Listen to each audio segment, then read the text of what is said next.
आज का हमारा टॉपिक है फिटल सर्कुलेशन। अब फिटल सर्कुलेशन क्या होता है? ऑक्सीजनेटेड ब्लड और न्यूट्रिशन को प्लेसेंटा के थ्रू फिटस को ट्रांसफ़र होता है जब फिटस जो है वो मदर के वूम में प्रेजेंट होता है। तो ये जो प्रोसेस है उसको हम फिटल सर्कुलेशन बोलते हैं। अब हम देखेंगे कि फिटल सर्कुलेशन कैसे कंप्लीट होता है थ्रू रे डायग्राम। अब प्लेसेंटा जो है वो अम्बिलिकल वेन के थ्रू ऑक्सीजनेटेड ब्लड को जो फिटस है उसको ट्रांसफ्यूज़ करता है, और अम्बिलिकल वेन जो है वो जो ब्लड है उसको कहाँ ट्रांसफ़र होता है, कहाँ पास होगा? लीवर में। लीवर में हमारा प्रेजेंट होता है डक्टस वेनस। डक्टस वेनस किससे कनेक्टेड रहता है? इन्फीरियर वेना कावा से। जो कुछ ब्लड होते हैं वो लीवर के थ्रू डक्टस वेनस में पहुंचते हैं और ductus Venus inferior vena cava के साथ जॉइंट होते हैं। देन इन्फीरियर वेना कावा में डीऑक्सीजनेटेड ब्लड के साथ जो है ऑक्सीजनेटेड ब्लड होता है वो मिक्स्ड होता है।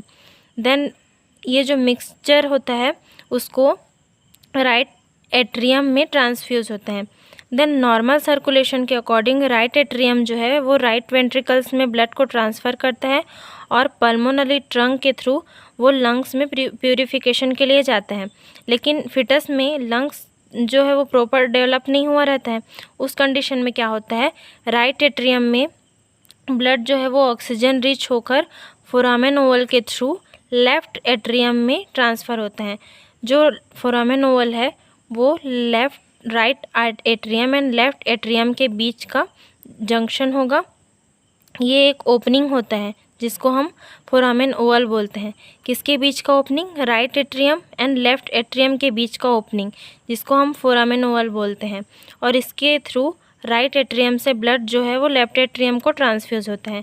देन लेफ़्ट एट्रियम से लेफ़्ट वेंट्रिकल में जो है ब्लड वो ट्रांसफ़र होता है। देन लेफ़्ट वेंट्रिकल से एओर्टा के थ्रू सिस्टमेटिक सर्कुलेशन के द्वारा जो ऑक्सीजनेटेड ब्लड है वो फिटस के बॉडी में ट्रांसफ़र होता है। तो ये है फिटल सर्कुलेशन।